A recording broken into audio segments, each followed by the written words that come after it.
Okay, so before I go too far, I apologize for the dim lighting, but yeah, so whatever. Right, so I've done a lot of talking about television shows, what shows I watch. Another big thing about me is I love movies. My big thing is I like to rate movies on, is it worth the $11.50 that I paid to go see it? Now, I don't know about the movie theaters by you, and I know there are $3 theaters out there, but $11.50 is how much I pay at the theater that I normally go to. So this summer, there have been a lot of movie offerings. I'm going to start right now with the Bourne Legacy, which is one that I did not like. And I know a lot of you may tune out right there, but honestly, in my personal opinion, it was the absolute worst movie of the summer. And here's why. First of all, we have Jeremy Renner, who is an awesome action star. I mean, we all saw him in The Avengers. If you didn't, go see it. Yes, I admit he's, one of the normal human beings who doesn't really stand up against the superheroes, but whatever.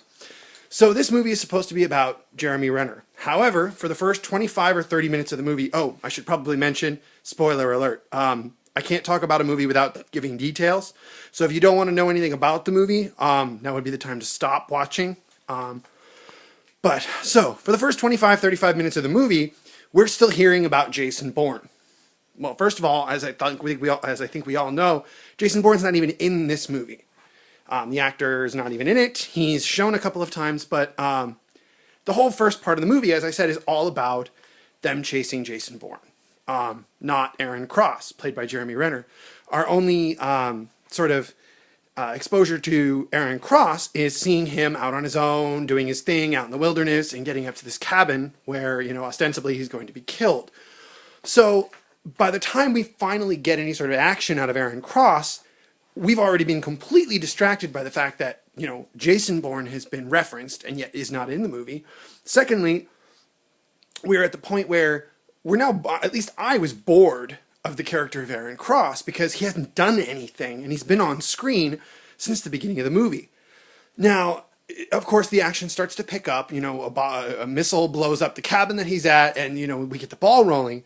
Unfortunately, in my personal opinion, it took a little bit too long for the ball to get rolling. Once it finally did, there wasn't enough movie left for any sort of an engaging story to be told. So I think really what needed to happen was that 35 minutes of exposition about Jason Bourne needed to be truncated down to maybe 5 or 10 minutes, thrown together at the beginning of the opening credits montage so we could have gotten on with the story of Aaron Cross. So now we continue on. Rachel Weisz, awesome in the movie. She plays that kind of damsel in distress heroine really, really well. So she was a good part of the movie, if there could be said to be one.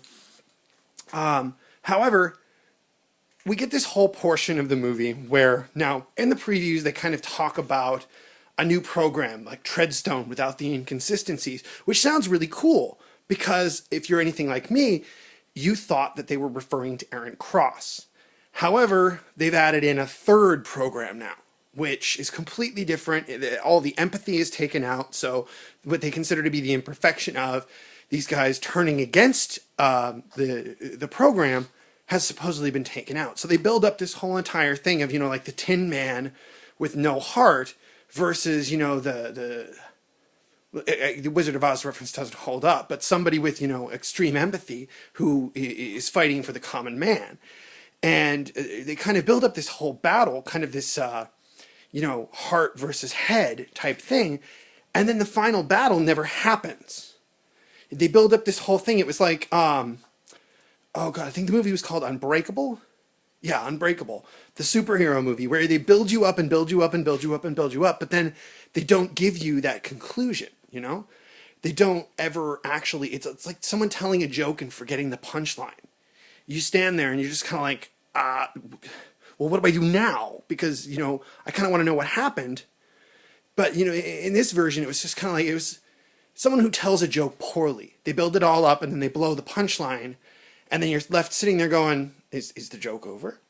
I mean, I literally had that comment when I was sitting there in the movie theater. The guy I was there with, we looked at each other and went, it feels like the credits are coming, but the movie just kind of died.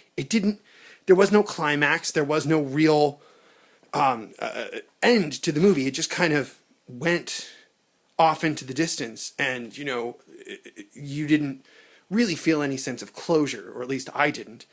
To the point where, as I said, I kind of rate movies as to, how much of my 11.50 do I feel like I lit on fire watching this movie? I paid 11. I didn't actually pay to see this movie. I went on a readmit pass from a camera malfunction, and I feel like even though I didn't actually pay for the movie, the $23 that the movie that I did pay for that had technical difficulties and the one that I didn't pay for, I feel like it all went up in flames because I spent that Riyadh pass seeing the Bourne Legacy. So, in my humble opinion, $23 up in flames, sitting and watching the Bourne Legacy once. It's something where if you come across it on Showtime or HBO, I wouldn't say change the channel, but definitely don't pay for it. And if you can help it, don't watch it.